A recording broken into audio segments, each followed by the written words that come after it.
March of the Machine is coming out, and I've done what I've done for the last few sets, which is make a PowerPoint and YouTube video talking about every single card from the set that I think has any degree of implication in the modern format. Of all of these videos tackling the new set, predicting, evaluating, this has been the most difficult to make by a pretty significant margin. Not only do most cards from March of the Machine contain a mountain of text, but they're also introducing a completely brand new card type into Magic the Gathering in the form of battles. And it's important to note for these prediction videos, it is basically impossible to say exactly how good a card is going to be until you get your hands on it. This is just my first impression, where my head is at as far as brewing goes in the first few weeks post March of the Machine. And more so than any set in recent memory, I think my opinions are going to change on these cards after I actually get my hands on them, because I think specifically battles are going to be just so hard to evaluate. But I've done my best. I have my ideas. I'm excited to share them. Let's just go ahead and jump into it too, because there are a lot of cards to talk about. And despite there being a lot of cards to talk about from March of the Machine, there are a handful of cards that I think stand out from the rest of the pack to me. Cards that I think have the highest chance to impact the modern format, cards that I think have a good chance to be a staying force in Modern. And my number one pick from March of the Machine is Knight Errant of Eos. This is a 5-mana 4/4 Convoke creature, which means that you can tap creatures to pay for its mana cost. And when it enters the battlefield, you get to look at the top 6 cards of your library and reveal 2 creatures with mana value X or less from among them, where X is the number of creatures that convoked to cast Knight Errant of Eos. So this is a potentially very powerful card advantage engine, very cheap mana-wise in creature-based decks like humans, Heliod, the Shining Shoal Blade decks, Shining Shoal, not Stone Blade decks that we've been seeing pop up lately. And what has me so excited about Knight Errant of Eos is that I've actually been playing a lot of different white strategies, artifact-based mid-range decks, humans, the Shining Shoal decks, and the biggest thing I think these decks are missing is a powerful card advantage spell. White in Modern has lots of really premium removal. It has lots of good sideboard cards and interaction, but it is like severely lacking card advantage, especially in these creature-based decks. And Knight Errant of Eos is exactly that. I think and one thing that I'm always very excited for are cards that are very powerful, like Knight Errant of Eos, but also feel like they just fit super well into existing strategies. So this is a card that you're going to see me casting a lot right away. I think you're going to start seeing me play this in more traditional white-based shells, and then I'm also hoping I can get kind of weird with it and put it in some places that you might not expect to have seen it. My number 2 pick is probably going to come as a bit of a surprise to a lot of you. It's actually Invasion of Alara. This is a 5-mana WUBRG battle that has a lot of text on it.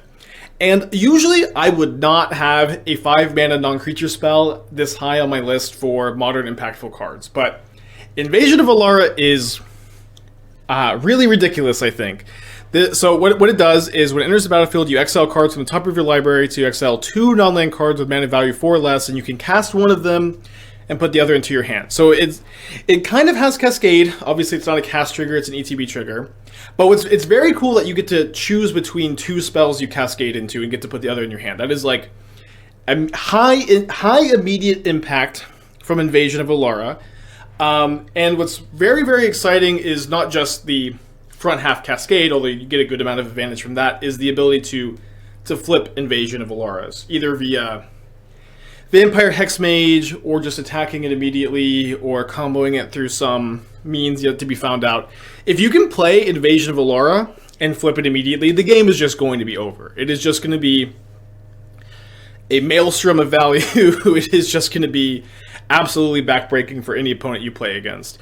When you're able to defeat this battle, it is a 5-color sorcery, which is kind of a funny line of text, but it allows you to draw 2 cards, put an artifact from your hand onto the battlefield, which is probably not going to be a very relevant line of text, to be honest. But then you can create a token copy of any permanent you control, potentially something that you just cast with the Cascade trigger of Invasion of Alara. Then you get to put 3 counters wherever you want, and you can destroy any permanent the opponent controls, even a land. This is just so much text. And what's very, there's so much text on the front and the back side, and the fact that you could potentially do all of this in one turn is just like the kind of game-ending play that a 5-drop in Modern needs to be. And I'm very excited to try this card. It is going to be an incredibly difficult deck building challenge, but I do feel like there is just a lot of potential here. Potentially just in combination with Vampire Hexmage, potentially just in a typical 5-color value pile shell, but there is just a lot going on with this card, and I'm really excited to try it out. My number 3 pick is a little less complicated than Invasion of Alara. It's Bloodfeather Phoenix, which is a 2-mana 2/2 flyer, can't block, and if it's in your graveyard and you cast an instant or sorcery that deals damage to your opponent, you can pay a red and return from the graveyard to the battlefield with haste. This card is obviously very comparable to Archetype Phoenix, which is a 3/2 4-mana Phoenix that comes back when you cast any 3 instants or sorceries, not just specifically damage-based ones. The 2 cards are very different. There are pros and cons to both. Pros to Bloodfeather Phoenix are that the card comes back when you just have 1 Lava Dart sitting back in the graveyard. You don't need a big critical massive spells to bring it back. And the card is also just hard castable, so it's harder to just get flooded with a lot of birds in your hand. I think that, the 2 cards actually don't compete too much as it's really nice to be able to play the full 4 Archetype Phoenix and the full 4 Bloodfeather Phoenix in the same deck. I have very high hopes that a red, aggressive 8 Phoenix deck can be somewhat viable in Modern. This is a strategy I've had some success with in the past. I do think that Archetype Phoenix decks in Modern are a little underrated, but one of the biggest problems is that Underworld Breach tends to be a better way to utilize the graveyard in red. You have a lot of cards like the Phoenixes and like Capricious Hellraiser that are fine, and they're just not as good as Underworld Breach. I think there's a good chance that's what happens with Bloodfeather Phoenix, but I do have my fingers crossed, and I have high hopes that the birds can fly again one day. Number 4 is a creature that I kind of initially dismissed the first time I read it, but the more that I've been thinking about Ancient Imperosaur, the more I think this card is potentially very powerful. This is a 7-mana Convoke creature. It's a Trample Ward 2, which is an ability I love. 6/6 that gets 2 counters for each creature that convoked it. So, if you convoke 7 creatures for Imperosaur, you have a 20/20 Trample Ward 2 for 0 mana. That's the upper echelon of this card. I do not think that you're going to get 0 mana 20/20 very often, but you're going to get something in between 7 mana 6/6 and 0 mana 20/20 every single time. My biggest problem for this card is I don't think it fits super well into any existing strategies. That makes it fun as a brewer because I can put together some zoo style lists. I can put together some like weird green devotion decks that can play this card. But I think for the most part, there's a good chance that this card is like very powerful and has a hard time finding a home. I'm hopeful that that's not the case. I think you could maybe try it in Elves. I think it's also kind of fun to think that like, is there a matchup that Yawgmoth wants to side in and paint Ancient Imperosaur? Probably not, but if there was, it would just be very, very cool. So on my radar, definitely the kind of card that I think is very powerful. I'm hopeful I can find a home for it, but my initial drafts have been somewhat lacking so far, to be honest. Moving on, I do think that Mom has a few interesting build-around brew potential cards. Probably the one I'm most excited for in this tier is Didgeru and Hazoret, probably not saying that first name correctly. But this is a 5-mana Boros creature, and as long as you have 1 or fewer cards in your hand, it has Vigilance and Haste, and whenever it attacks, you can look at the top 6 cards of your library, exile a legendary creature among them, and then cast it without paying its mana cost until the end of the turn. So I think there's a couple of different ways you could build around this card. You could either play it with like Witch's Cottage or just like as like an Aetherworks Marvel style. My goal is to cast this card as quickly as possible, attack, either naturally having haste or maybe giving it haste with like Hall of the Bandit Lord and hoping to cast a big Eldrazi or an Atraxa from the top of your library. I think that that's fine. Probably not the best way to cheat out a big creature in Modern, but it is an interesting way for sure. I also think that you could potentially build this as Winota redundancy in a Winota deck. I've been messing around with Winota decks a lot off stream lately. Winota is a really, really powerful card. And I think what's interesting is that This card finds Winota, and it can also find other powerful legendary humans like Adeline, Ranger Captain. Maybe there's like one other we need printed in the future, or maybe there is one other good legendary human you can find now. I think it would be kind of interesting to have that redundancy to Winota, which is something I think that Winota decks could really use. And Modern is also the only format, or I guess, Modern and Legacy are the main formats you can cast these cards. We'll see. Playing 5-mana creatures in Modern is not something I recommend highly, but this one is very, very powerful and can often just be game ending if it gets to an attack, and it also has haste, so or situational haste. It can attack pretty often, hopefully. The next one is also another 5-mana creature. This one is pretty different. I think that the main combo with Hidetsugu and Kari is going to be with Explosive Singularity. So what this card does is it's a 5-mana, 5/4 flyer that brainstorms when it enters the battlefield. You get to draw 3 cards and put 2 of them from your hand on top. Then if it dies, you can exile the top card of your library, and you choose an opponent to lose life equal to that card's mana value, and if it's an instant or sorcery, you can cast it without paying its mana cost, which is a game-ending combo with a sack outlet and Explosive Singularity, which is a lot of mana and a lot of moving pieces. Probably not going to be a super competitive strategy, but you can Goryo's Vengeance Hidetsugu to reduce to all of a sudden turn this like 5-mana combo into a 2-mana combo. Obviously, needing the Singularity in your hand to brainstorm is tough, but there's a lot to like about this. I think that it's possibly going to be. This is also a Pioneer legal combo. There's a good chance that this is going to be something that is way more viable to do in that format, but I'm pretty excited about it. I'll probably try it in Modern and then expect it to be better in Pioneer, to be honest. Additionally, we have Kroxa Infernos, which is a 6-mana, 6/6 creature that when it enters the battlefield or attacks, you can exile 5 cards from your graveyard and return a creature from graveyard to the battlefield.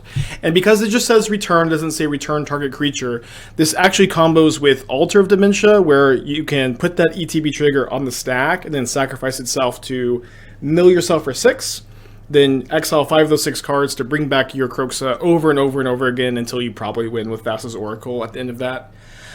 I don't think that this is going to be a very good combo in Modern. I think that there's kind of an issue with needing like Altar of Dementia plus like a way to reanimate Kroxa Infernos when just reanimating a big creature is usually good enough in Modern. You don't need to add this like 2-mana artifact also.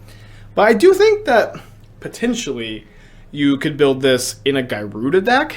And like Garuda decks in Modern are kind of cool where if your goal is like Goryo's Vengeance or Aether Mage's Touch to get your big creature into play, the fact that you always have that big creature to put into your hand and discard later is kind of cool.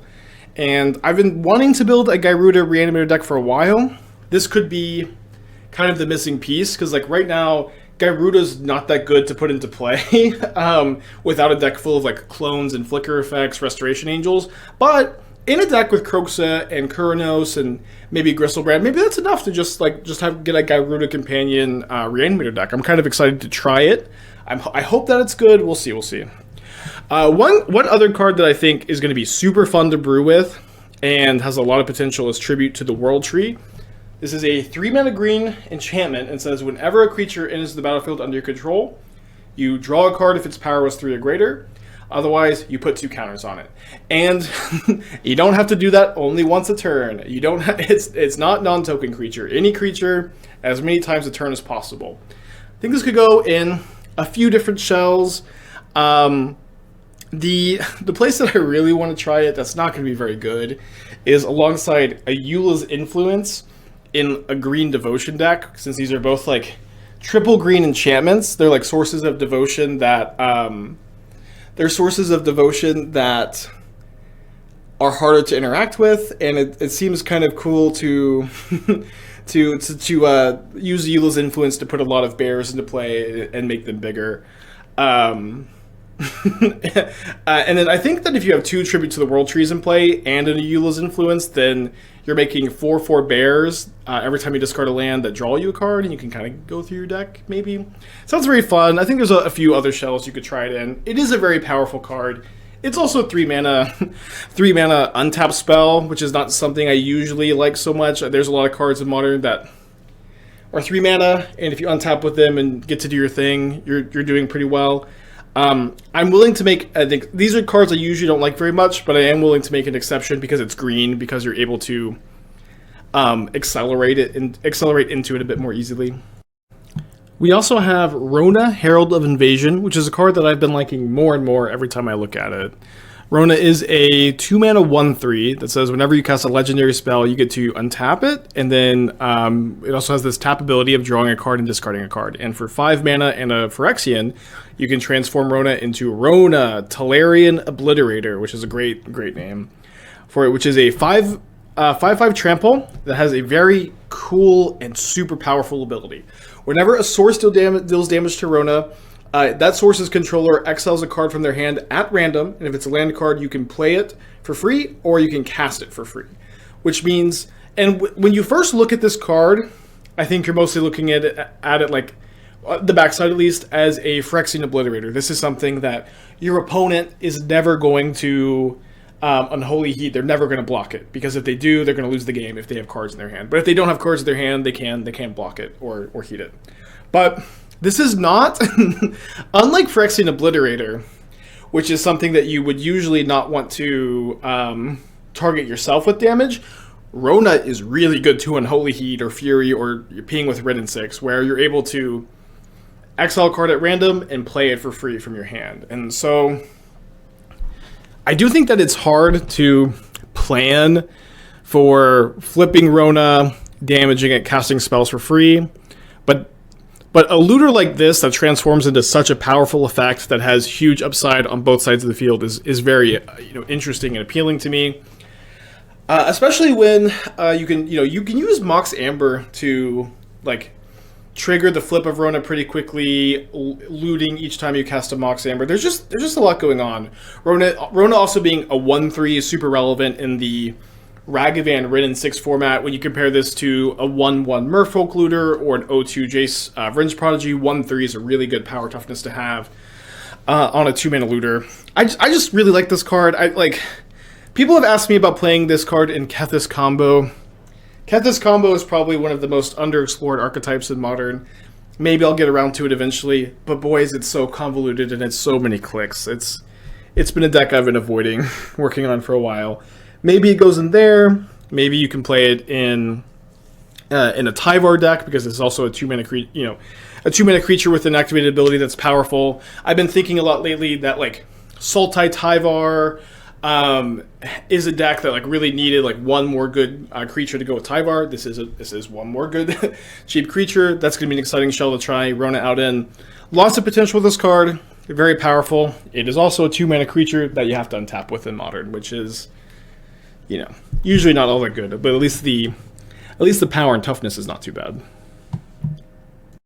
Mom also has a handful of archetype upgrades, which you see this pretty often in sets. These are not cards that are super exciting to build around or brew around, but instead slot very well into existing strategies in Modern. So we have Surge of Salvation, which is a small upgrade over Blacksmith Skill. There are pros and cons to both, but I do think Surge of Salvation is better.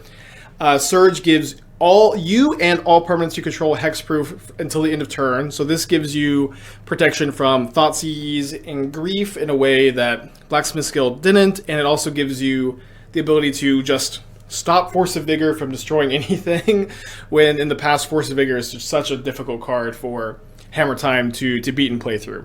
Additionally, it also gives you main deck Fury protection, which is nice, which is relevant, although honestly, since Hammer Time has been playing less 0 mana artifact creatures, it hasn't been as weak to Fury as other creature decks have been. But I do think this is an upgrade. Blacksmith Skill still gives the permanent Indestructible, which is better against Engineered Explosives, Hidetsugu Consumes All, and also can stop a creativity, or one of the creativity targets, which definitely pros and cons. I think I would recommend main decking Surge of Salvation over Blacksmith Skill for now. Maybe you could play a split at some point, but definitely a nice tool for Hammer, potentially other white decks as well. We also have Ozolith, the Shattered Spire, which is a very big upgrade to Hardened Scales, which in my opinion is maybe the most underplayed deck in Modern. That deck always seems so powerful and consistent and resilient to me whenever I play with it or play against it. What the Ozolith is it's basically extra copies of Hardened Scales. It also does the same thing where it gives an extra +1 counter on something when you put a counter on it. But, you know, despite being worse because it's 2 mana, it is also better because it's an artifact. It has some synergy with Patchwork Automaton and Arcbound Ravager, and it also has the ability to put a counter on creatures, so it gives you some mana sink, mana flood insurance, and if you already have one in play and it's legendary, you can cycle the second copy. I would guess that Scales probably wants to play 2 or 3 Ozoliths, maybe 4 after some playtesting, but the main point I want to drive home here is that Scales is already a really good deck in Modern that's underplayed, is going to get a very big upgrade in the Ozolith, and so I'm excited to see just how many players pick up Scales and if this is going to be the buff or the jump start that the archetype needs. Less exciting than Ozolith or Surge of Salvation, we have Rin's Resolve, which gives you the ability to play 8 copies of Reckless Impulse in a deck like Green Red Storm, and Halo Hopper as extra affinity creatures in Affinity. Much more minor upgrades, but cards you need to keep on in your memory banks, cards that you need to know about if you're going to be playing those archetypes. And then we have a handful of other potential archetype upgrades that I don't really think are going to be great, but they are on my radar, and I'm considering with them for some brews, so I want to put them on your radar as well. So first we have Moment of Truth, which is the latest and greatest Anticipate variant. It's very cool that this card looks at the top 3, and not only lets you put a card in your hand, but one in the graveyard as well. This is obviously a potential enabler for Reanimator strategies, but I could also see myself playing it in a more spell-based focused Calibrated Blast deck that's trying to put Shadow of Mortality in the graveyard, and which has caught its Shadow of Mortality to the top to cast Calibrated Blast for a lot of damage. I was also daydreaming about using Moment of Truth to put a Terminus in the graveyard, and then using Noxious Revival to put Terminus on top and miracling it. Probably not something I ever do unless I'm really, really bored, but there are applications with this card. It's a card that I think you could see in a deck very, very occasionally. Another card that I think maybe would see a little bit more play is Kolga and Yidero. I think that this is specifically an interesting Summoner's Pact target if you ever end up playing a more red-focused version of Titan.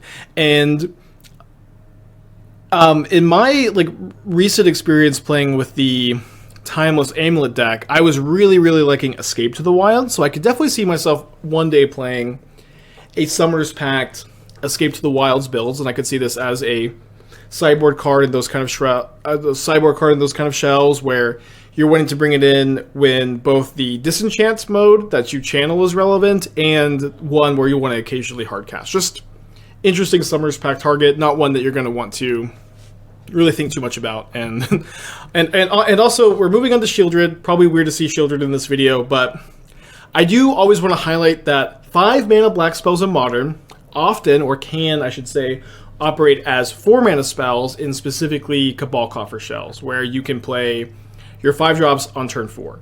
And Shieldred is a very, very powerful 5-drop. She enters the battlefield, makes your opponent sack a creature, planeswalker, and then for 5 more mana, if your opponent has 8 or more cards in their graveyard, which they will often at that point in the game, transforms into a very powerful saga. I could see playing this as a one of Profane Tutor target in Cabal Coffer decks. I don't think the Cabal Coffer decks are amazing, although there are some players finding success with them at the moment. I want to put this on your radar if you're a Cabal Coffers player, and I would love to play with the card and be pleasantly surprised by it. Hard to say exactly how impactful a card like this is going to be until you actually mess around with it a little bit. Lastly, we have Kinra Spellspear, which is a potential upgrade to Prowess. My initial evaluation is that Spellspear is likely a less good 2-drop than Sprite Dragon and Prowess, but I do think after playtesting the card, that opinion could change. 2 mana 2/2 Trample Prowess by itself is not something you'd really consider for this spot, but for 3 mana, it transforms into a very, very dangerous and powerful card. 3/3 Trample, Ward 2, Prowess, Prowess. 3 mana to transform is a lot, and 2 life. But I am excited to cast the card and see how it feels. Again, impressions, likely not as good as Sprite Dragon. I am going to try it. Maybe this lets you play a mono red version of Prowess. The problem, of course, is that it's not doesn't cost you very much to splash blue and or white, so you probably still should. But it's a card that I just so desperately want to be good because it is so sweet. So it's on the list. It's in the video. We'll try it. Okay, so moving on to the big hot topic, something I've been asked about nonstop. Battles in Modern. So like I mentioned, I really like Invasion of Alara. If this was on my Battles tier list, that one would probably be in the S tier. But one thing I really want to highlight, and I really want to stress, if you forget everything else I say about Battles, remember this. Every single battle is ridiculous if you can play it and flip it immediately. All of these battles, if you spend 2 mana and get all of these effects, are ridiculous. You're not going to be able to do that as often as you would like, which makes evaluating these battles very, very difficult. And I could see none of these cards seeing any amount of play in Modern. I could also see several of these cards seeing a good amount of play in Modern. And it just really depends on playtesting, really. Like, it's a whole new card type. I have not played with any of these cards outside of my 3-round pre-release. It is just going to take some time to understand how impactful battles are to constructed Magic and also to Modern.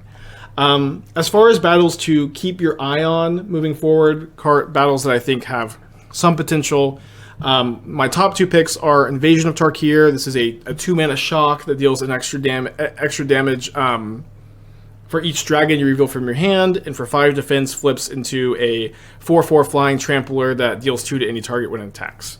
I always like removal spells with big upside. I also think that red is going to be the best color for battles, where red is the best color in Modern, and red is also going to be the color that has the easiest time, I think, attacking and flipping them. It is also true that if you're spending 5 damage at Invasion of Tarkir, that is 5 damage that could have gone to your opponent's face, but it's also true that your Defiance Thundermaul, your flip side of Invasion of Tarkir, will mitigate that missed damage, I think, pretty quickly. We also have in this A tier of my battles tier list, we have Invasion of Asgol, which is a red-black card. ETB, your opponent sacrifices a creature, planeswalker, and they lose a life. And it flips into a 2/1 menace that gets a counter if a permanent was put into the graveyard from the battlefield this turn. I think that this is a potentially interesting option for Scam over the main deck copies of Terminate.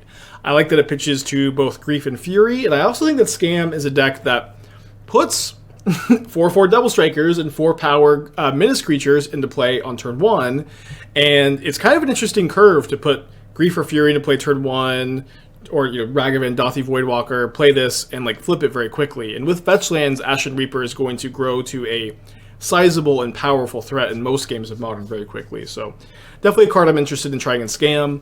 It's mostly this high on the list because I think it fits really well in Scam over Terminate, just kind of naturally, but could definitely see, if it doesn't end up fitting in Scam very well, would likely be down to B tier or something. Moving on down to B tier battles. These are cards I don't expect to be great, but if battles end up playing a lot better than you would expect them to, these are cards that I will definitely be looking at very closely. We have Invasion of Amonkhet, which is a 3-mana 4 defense battle. ETB, each player mills 3, opponent discards a card, you draw a card. And then when you defeat the battle, it transforms into a 4/4 creature that enters the battlefield as a copy of any card in a graveyard.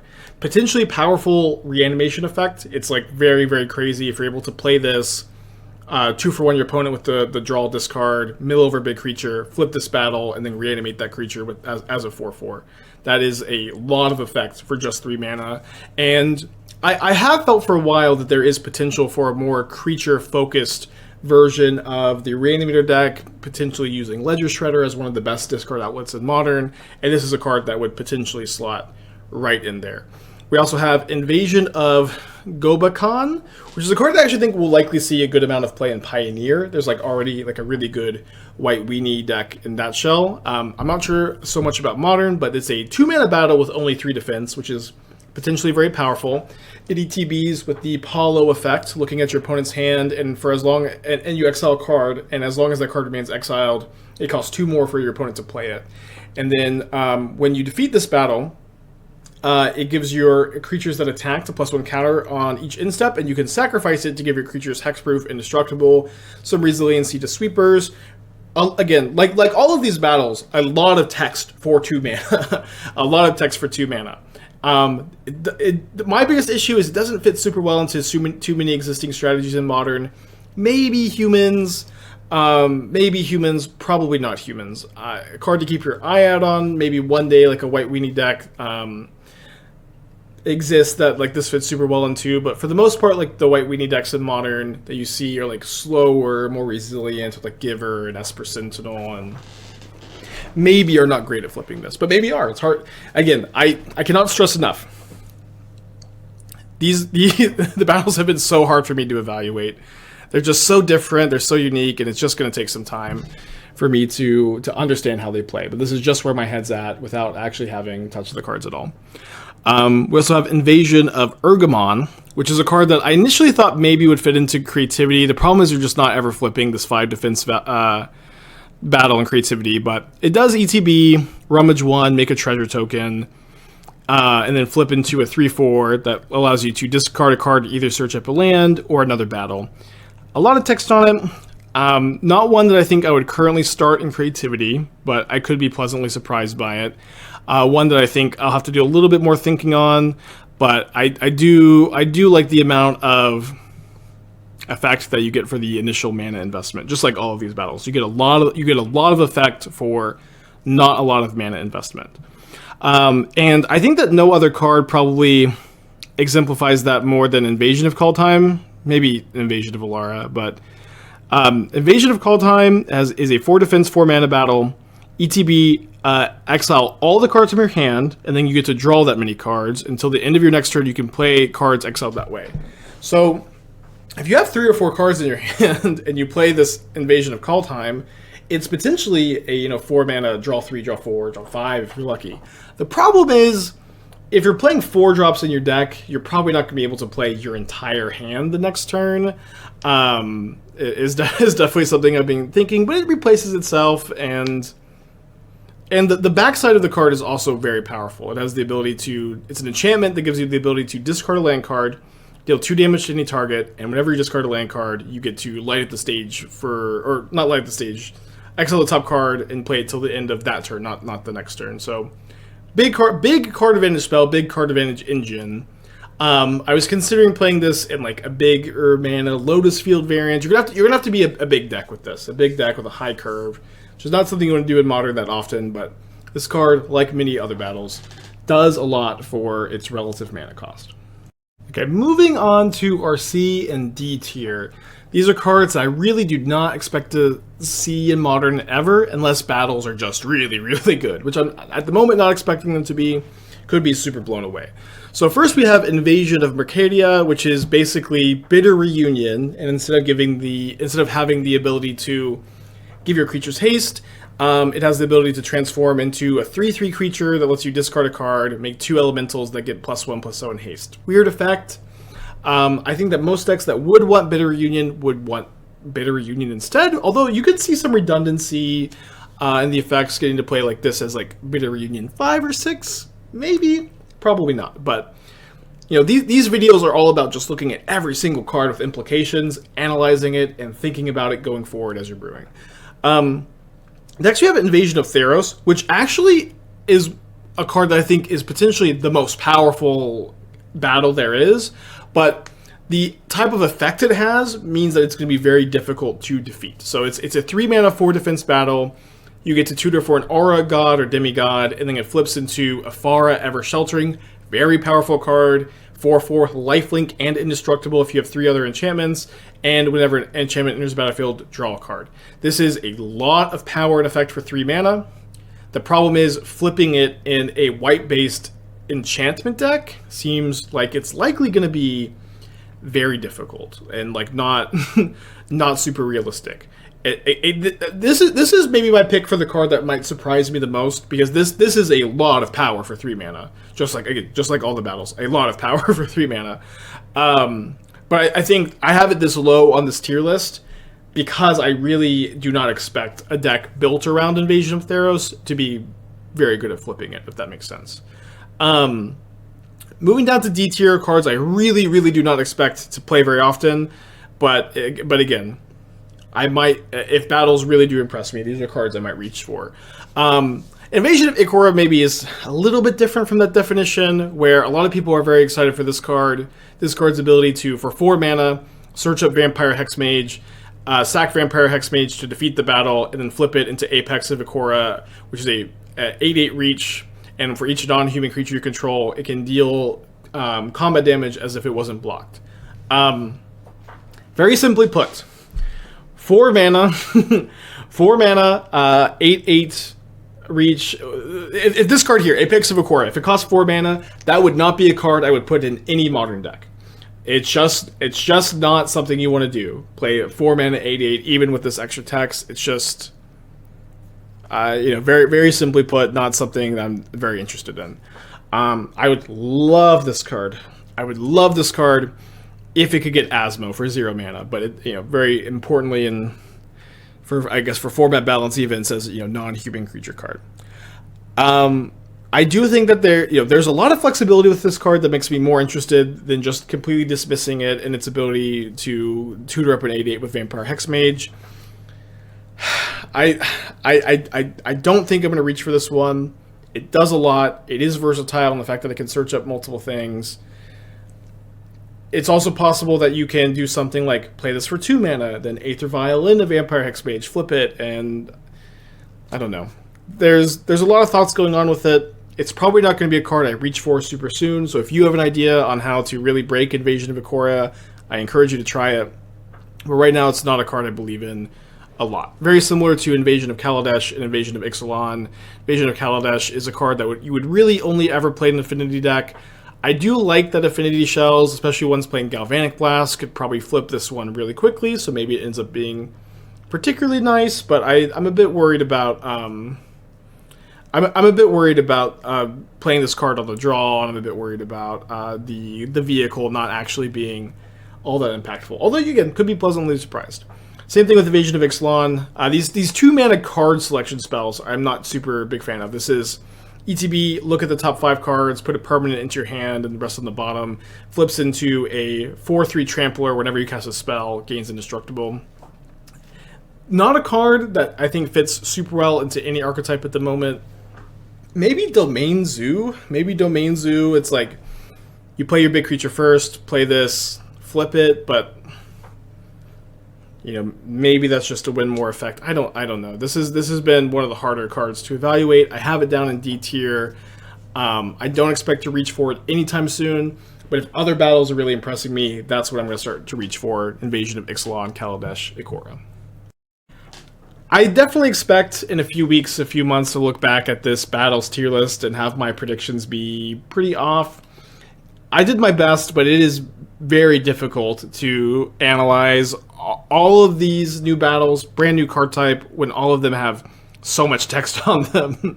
I do expect some of them to be somewhat playable, but I did my best, and I'll have a much more informed opinion for y'all after a few weeks of casting these cards.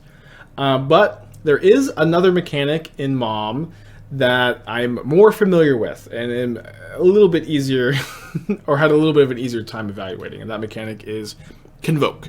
Very cool to see Convoke in new types of effects. I feel like usually you see Convoke in green or white, and putting it on these interesting, powerful black and blue cards I think is very cool.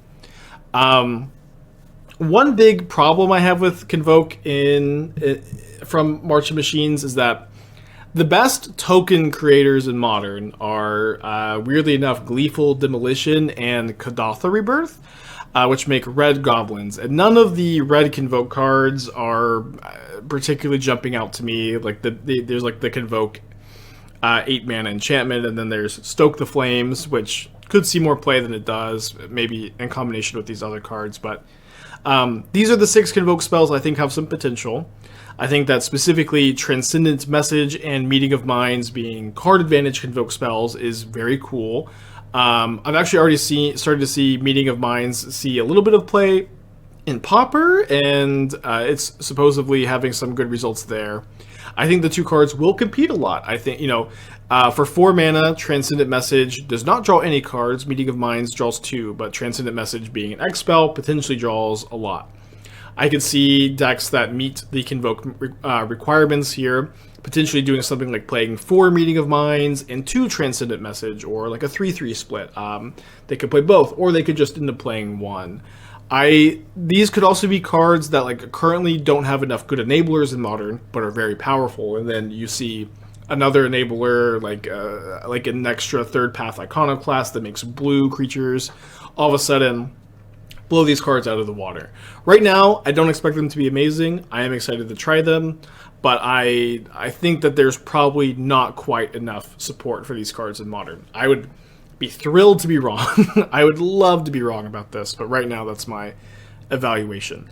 There's also another blue instant, Artistic Refusal, kind of Cryptic Command-esque. It's counter target spell, draw 2 cards, then discard a card, 6 mana Convoke. Pretty interesting effect. If you can cast this for 2 or 3 mana, you're going to be really happy. For 4+ mana, you're not going to be very happy. So you're definitely going to need a lot of Convoke enablers for this.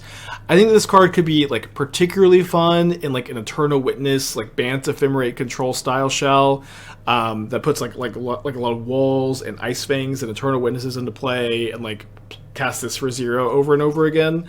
Definitely excited to try that out. Don't have the highest hopes, but I will at least have fun doing it. Down in C tier, we have Pylon and Zephyr Singer, 2 honestly kind of very similar cards where they are, I think, powerful enough for Modern. For 4 mana Convoke, they have enough effect. Pylon is an instant speed 4 mana Convoke spell that destroys a creature Planeswalker, surveils 2. And Zephyr Singer is a 4 mana Convoke 3/4 flyer with Vigilance that gives each creature that convoked it a flying counter.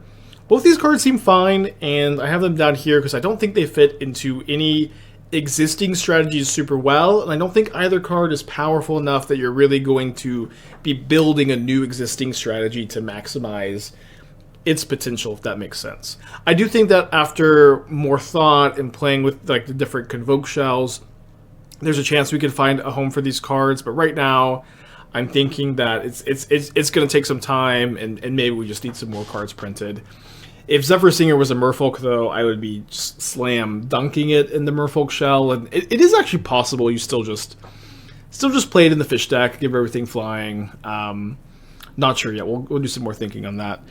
Down in D tier, a card that I almost didn't even talk about, but it is a card that's interesting me enough to bring up. This is Hoarding Broodlord, an 8 mana 7/6 flying Convoke dragon, and when it enters the battlefield, you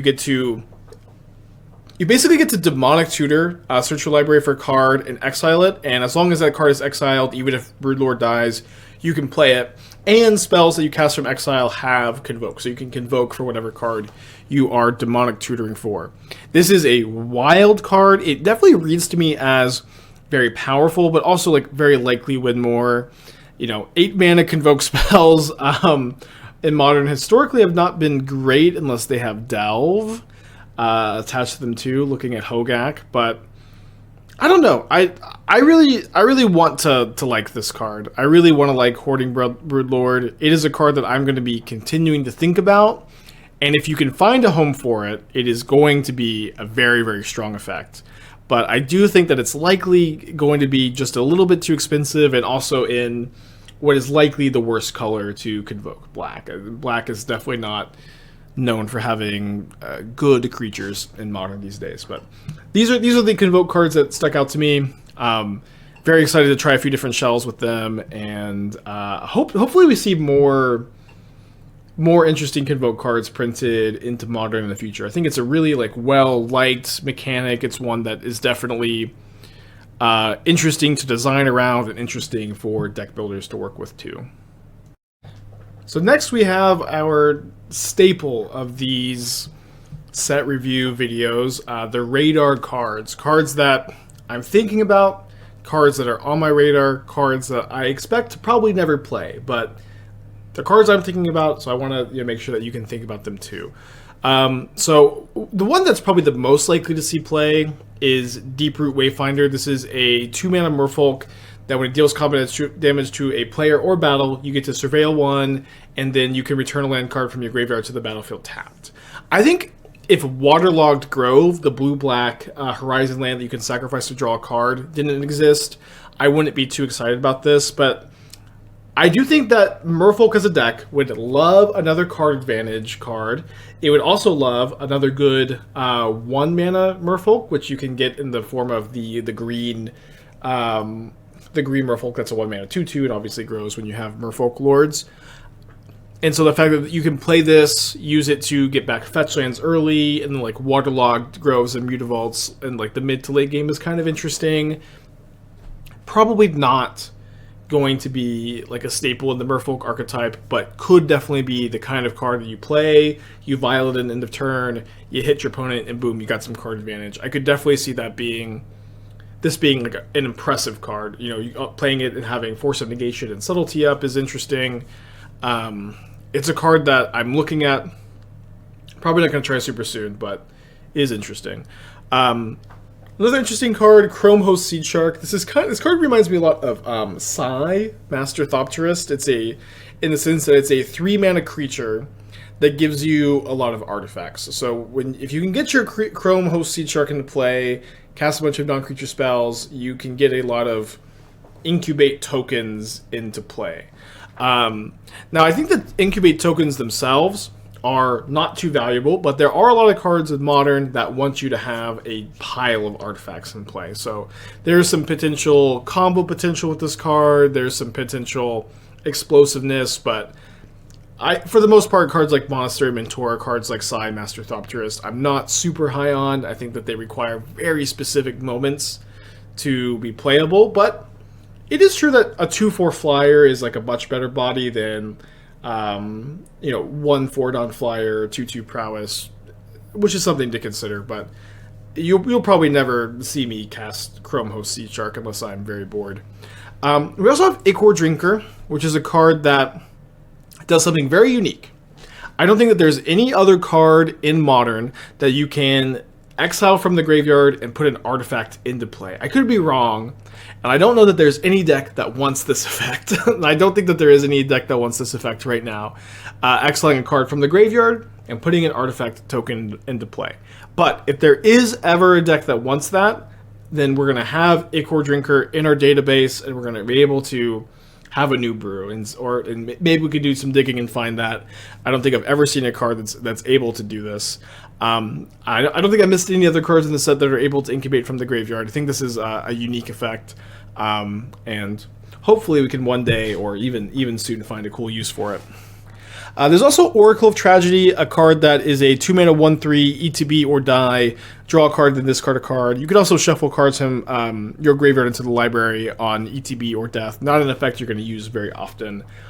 You would only play this in a deck with like sacrifice synergies and graveyard synergies, or a lot of graveyard synergies, which is not something that I have seen in Modern for a long time, and I don't expect to see anytime soon. But it's on my radar, it's in my database. Similarly, Seed of Hope is 1-mana instant mill 2, put a permanent among the cards milled into your hand, and then you gain 2 life. This is a card that I do not think fits into any existing Modern deck, but it is potentially an interesting cantrip and one that may one day find a home somewhere.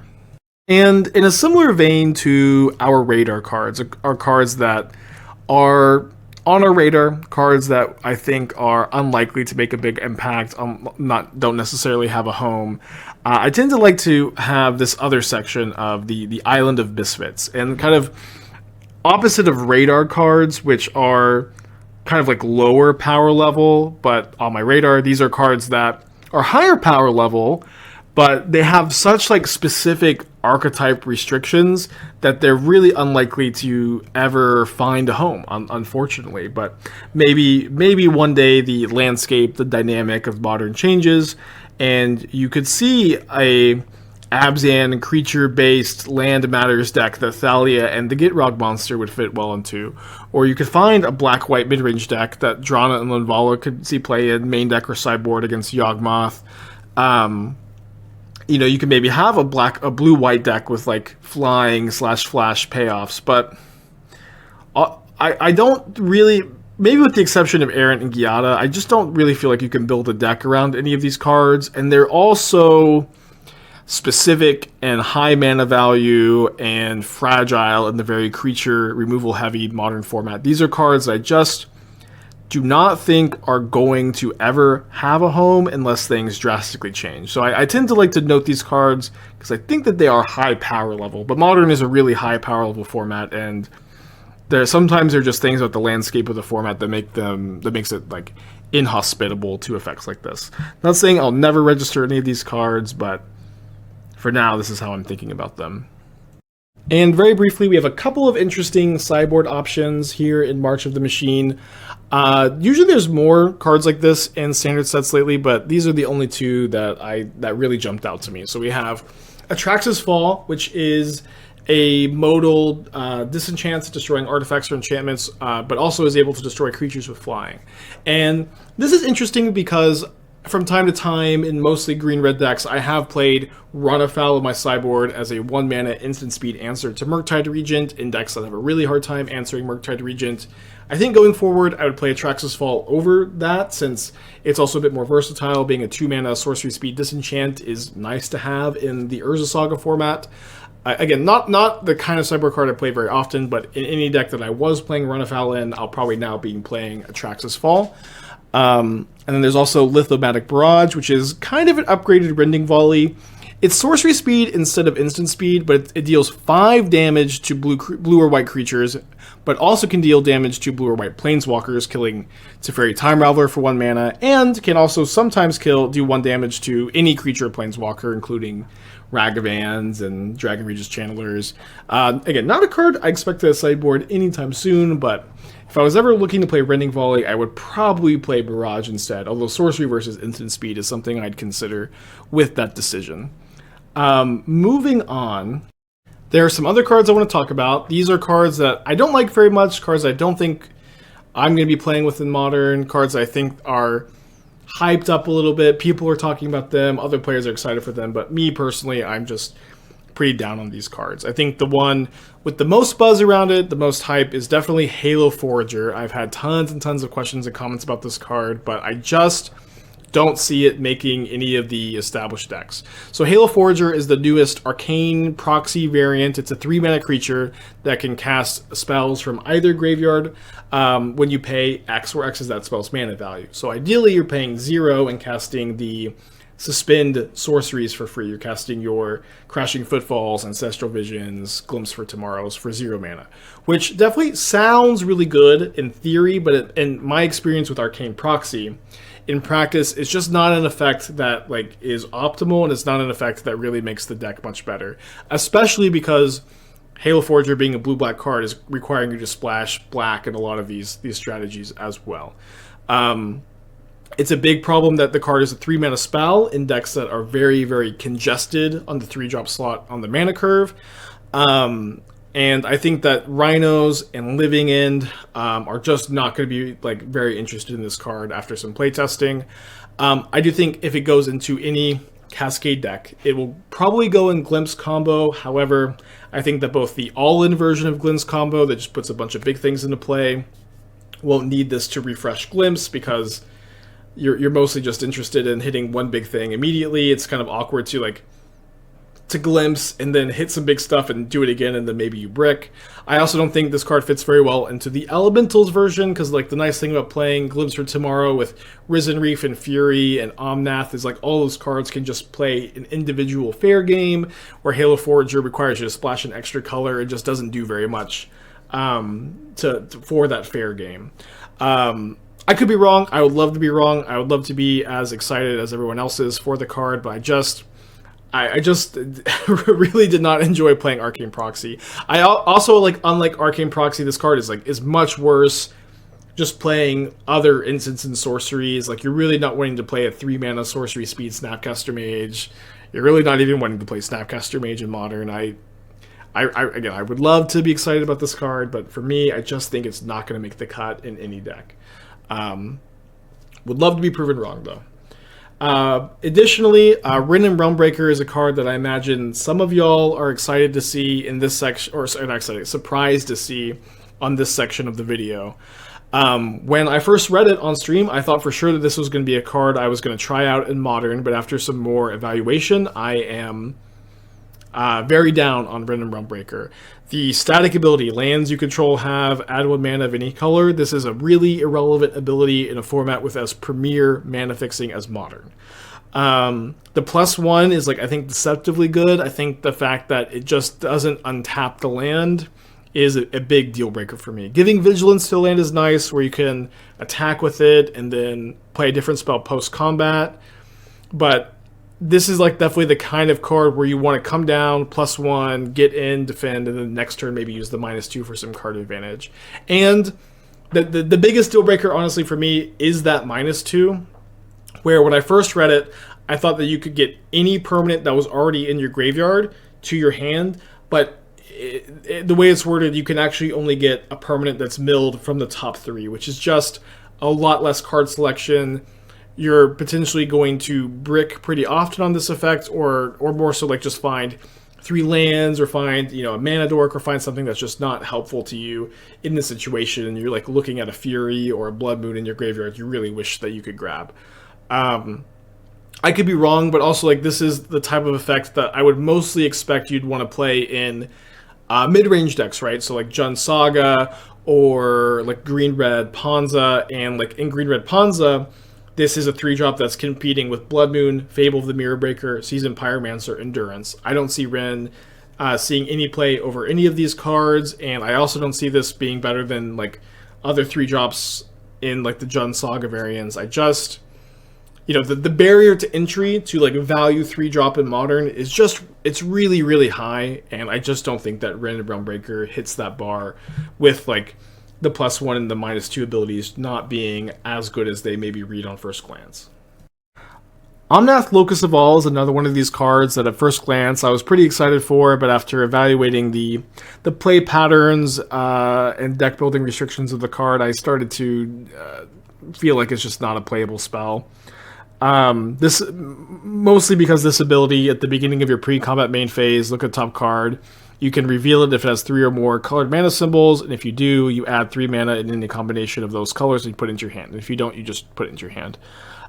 This card draw ability, needing you to completely untap with it, is just, in my opinion, too slow for a 4-mana creature in Modern. When you look at, you know, playable 4-mana creatures in Modern, like Omnath and Turok, these have like huge immediate impacts on the board, and these like a 4-mana creature that you have to pay 2 life for is just going to be too slow. And especially when like the big payoff is almost always just going to be draw a card. Just draw a card in your beginning of combat main phase. There are not very many cards you would want to play in these like 4-color value piles or elementals decks that do have 3 colored mana symbols. It's like mostly just the other Omnath. The also the ability to like not lose unspent mana, making a black and set, is mostly just flavor text. It'll come up sometimes, of course, but does also not like stop you from needing to untap with this like 4-mana 4/4 that causes you 2 life to cast it. So a card that I wanted to like. Hopefully someone proves me wrong with this card, because it is so sweet. The art is amazing, but I just think, at least in the Modern format, it is not going to make the cut. Just like Sword of Once and Future, just like almost every sword in Modern, I don't think that this is going to be a card you're going to want to play in your Stoneblade decks in Modern. I think that Sword of Fire and Ice is still the premier sword to play in these decks going forward. The biggest issue with Sword of Once and Future, of course, being that for you to trigger it, you have to have a lot of instants and sorceries in your deck. And I think it's a big problem in Modern to be playing a deck that is playing Stoneforge Mystic, playing Sword of Once and Future, playing lots of creatures to equip your swords onto, and then having this effect ask you to also have a lot of cheap instants and sorceries. It's just meeting the requirements of all of these things is not something you're going to be able to do very easily, and it's also not going to be something that you're very incentivized to do when you could just play Sword of Fire and Ice instead, is kind of my take. It's kind of like how like Sword of Light and Shadow has a really big upside where you're able to like recur a creature every single turn. But if you don't have creatures, the card just does nothing. And it is nice that Sword of Once in the Future can surveil instants from sorceries for you to cast, but I think a lot of times you're going to be playing like 3 equipments, 22 creatures, 20 lands, and then you have to have like 15 instants and sorceries after that to like meet this card's requirements, and you're not gonna hit very often. And like if you're playing Counterspell, that's not a good hit off of this card. So a card that is very cool, a card that I am excited to play in Cube, a card that might actually be better in Legacy Stoneblade decks where you have access to Ponder and Brainstorm and Swords of Plowshares, and can get away with playing less creatures in these kind of Stoneblade decks. But as far as Modern goes, I'm just almost never going to want to include this card, unfortunately. And I think that just about wraps us up. This was, like I said, the most difficult set prediction, set review, set evaluation I've had to do. These cards have so much text on them, and there are so many of them that like have some potential implications. And I know I'm kind of a broken record at this point, but Battle specifically, like if you just get all of this effect for the mana investment, they're all insane. Obviously, you're not always going to get that. You're not often going to get it, and so like, but evaluating it is just so tough. So, again, just want to give you guys an idea where my head's at. Excited to do some brewing when I can finally get my hands on the cards this Wednesday. I'll see y'all next time. I've been Aspiring Spike. Bye.